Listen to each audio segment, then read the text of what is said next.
Hey, how you doing? Coach Ryan Fanley here, back in the month of Deaduary. Today I've got another deadlift variation for you. You may not have seen this one before, but it's a good one to include in your arsenal. This one is called the Jefferson curl. We're gonna break all the rules you've ever heard today with this one variation, all right? So, whenever you're picking things up off the ground, you wanna keep a flat back, right? When people say flat back, they mean neutral spine. And in most deadlift cases, when you're trying to get strong, you want to keep a neutral spine position. However, the Jefferson curl is a great exercise to boost hamstring and posterior chain flexibility and mobility, along with dynamically strengthening the spinal erectors. Here's what I mean. Most of the time in a deadlift, your spinal erectors contract isometrically and you hinge from the hips. With the Jefferson curl, you're actually using the spinal erectors to create movement. So this is a rounded back deadlift. Now, I gotta put a caveat out there for you. This is not a big time strength exercise.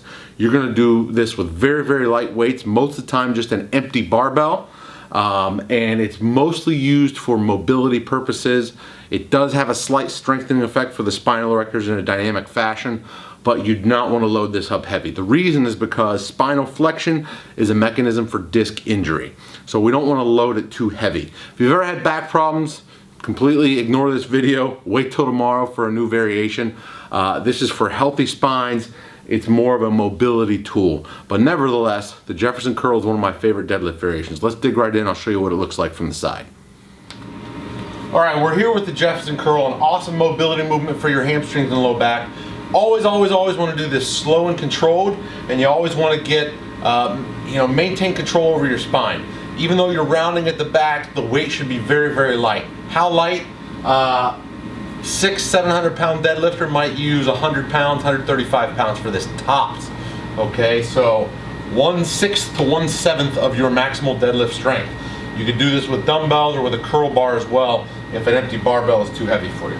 What this looks like, you're simply going to take it, stand on a bench for range of motion, and you're simply going to tuck your chin and round and stretch.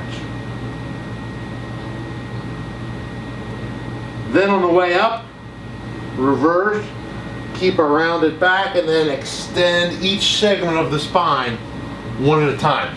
So you want to think of it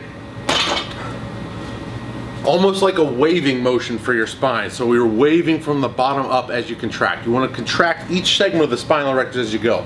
Big misconception that people have about the spinal erectors. A lot of people think it's just one long muscle from the base of the skull all the way down to the pelvis. That's actually not true. It's a bunch of shorter segments. So you want to extend, think about it one segment at a time as you're coming on the way up. Keep it light, go mostly for stretch, and enjoy the Jefferson curl.